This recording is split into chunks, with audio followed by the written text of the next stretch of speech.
My name is David Steindl Rast. I'm a Benedictine monk. And I would say at the present moment what I find most inspiring is the notion of gratefulness, of gratitude as a practice that you can begin now, and you will immediately feel the results, because gratefulness is really the key to happiness in life, or rather to joy, which is that happiness which doesn't depend on what happens. If you're grateful, you will be joyful regardless what happens. And if you have everything that you want, or that anybody could desire, and you are not grateful, you're still not happy. You want something else, or you want more. So if you have lots of trouble, but you manage to be grateful for something in life, you will still be happy. So it's one of those spiritual, deeply spiritual practices that we could pick up at any point and will immediately get good results. And it is really a spiritual practice, because gratefulness is at the very heart of every spirituality, of every tradition. You ask Christians, obviously gratefulness is at the very center of our Eucharist. It means gratefulness. So our central ritual is a gratefulness ritual. You ask Jews, surely. You ask Muslims, surely. You ask Buddhists, oh, they are so grateful. I've spent time in Buddhist monasteries. They will bow in gratefulness to one another. They will bow in gratefulness before they go into the outhouse, and after they come out, they will bow before every meal. It is constant gratefulness. I've rarely seen any other group so pervaded by gratefulness. And Hindus everywhere. Take the native religions, the primordial religions, typically Native Americans, for instance, everywhere gratitude, gratefulness. And then even people who are not in any way spiritual, or don't consider themselves as following any particular religion or spiritual practice, they will say, oh, gratefulness, yes. Nobody can argue with you and say, that's my religion. So I'm very enthusiastic about it, and also what it can do to change not only personal lives, but change the world. The practical side to get to gratefulness is to start with surprise, with wonderment. The world is full of surprise, our life is full of surprise, and if we close ourselves off to surprise, we are not alive, because if it's alive, it's surprising. If our life is alive, it's surprising. So if we open ourselves to surprise, we open ourselves already to gratefulness, because there's an important distinction between gratefulness and thankfulness. And the problem is that when you speak about gratitude and gratefulness, people immediately jump to the conclusion, oh, this means counting my blessings and saying thank you to somebody. Well, a good example are the Buddhists, who don't have anybody to whom they are grateful. They are just grateful. And gratefulness, in contrast to thankfulness, is the full response to what is gratuitously given. In the very word gratefulness, the great is the gratuitousness, the undeservedness, the unearnedness, just the gratuitousness of whatever there is in the world and in our life. And the full response is gratefulness. You may say the full response to the present moment is what grateful response is.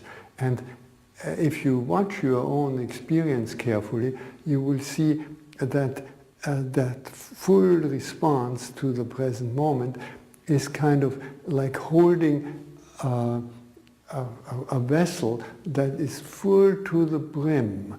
and just one drop more and it will overflow. And that one drop more makes it overflow into thankfulness. Thankfulness is the overflow of gratefulness, of that great fullness that every moment contains. I like to use the term blessing where other people use the term grace, particularly since in my own tradition, in the Catholic tradition, grace has been, the word grace has been, and the whole concept has been abused. It has been broken down in so many kinds of packages and kinds of grace and amounts of grace, and it all amounts to some institutional authority brokering the ultimate grace that comes to us. And this brokerage of grace is something with which I want to have nothing to do. So I speak of blessing, which is also a term that everybody understands more easily than grace. And blessing comes from the same root linguistically as the word blood. And so blessing is the cosmic bloodstream that flows through us. The divine is kind of the heart that pumps blessings through us, and we bless God. It's not only that we are being blessed, but we bless, and we bless one another by channeling that life stream, if you want, the Holy Spirit or whatever you want to call it, to one another, that flow of blessing that goes through everything. It's the cosmic bloodstream. And then you can bring in the concept of grace, not in the sense of something that's portioned out to you, but grace like we speak of a dancer having grace. And the gracefulness of a dancer is not achieved by adding something to the clumsiness, but by taking away the clumsiness, by taking away self-consciousness, by just taking away until the flow is absolutely free. And that free flow is graceful. That's the graceful dance. So the more we open ourselves to blessing, the more we will be full of grace, graceful in that sense, and will move with it. And that's something that can be shared with the whole world. The whole world can be more filled with grace the more we open ourselves and let it flow out from us. Shortly before I came here, friends took me to visit a dinosaur museum, and I saw more dinosaurs than I had ever thought were around, in all sizes and reconstructions and pictures and films and so forth. And one effect it had on me, that it made me feel very young in comparison to the dinosaurs. But besides that, it showed how late in the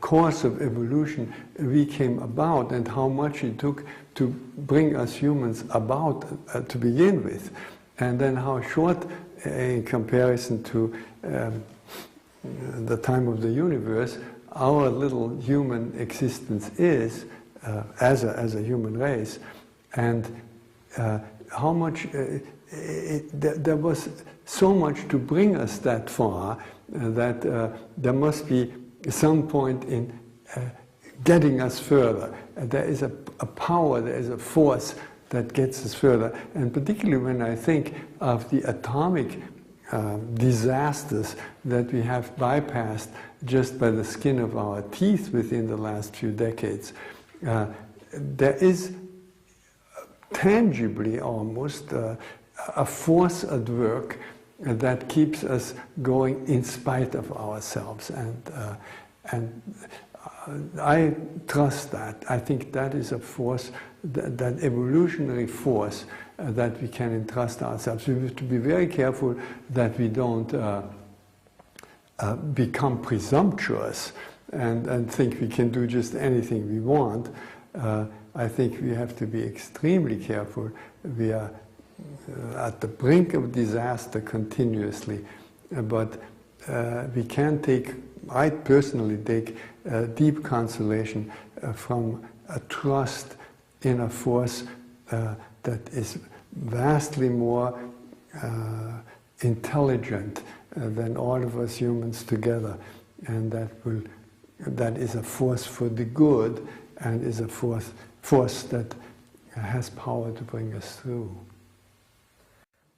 One of my great concerns when I look at the world as a whole, and particularly at the Western world, is that our God view is warped and sick, and makes us sick.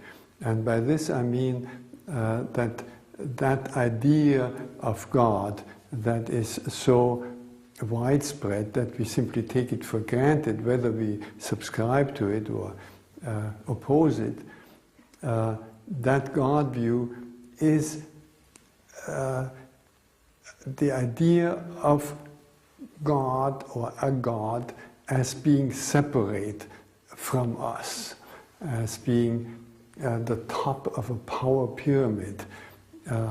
And that is an extremely dangerous view.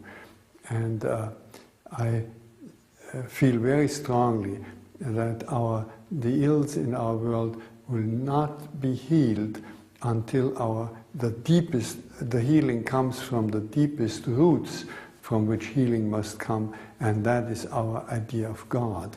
And so this God view is incompatible anyway with our God experience, because every human being can and I think does, sometimes not so consciously, experience the divine as intimately close to us, and on the one hand beyond the beyond, but also, as St. Augustine says, closer to me than I am to myself. And we experience life and love and wisdom as participations in something that again goes beyond the beyond. So my deep conviction is that the God view of the future can no longer be this typically theistic God view, but has to be a pantheistic God view, quite different from pantheistic, but in the sense that God pervades all, and that all is embedded in God. So God still, in contrast to pantheism, goes infinitely beyond all, on all sides, and in every way and in every direction, so to say.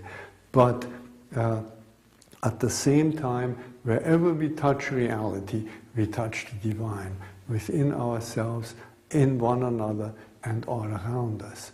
And that is, rightly understood, profoundly Christian. It is totally compatible with my own tradition, because the Trinitarian view of God means that God is not only beyond as the Father, but within me as the Christ reality. As St. Paul says, I live, no longer I, but Christ lives in me.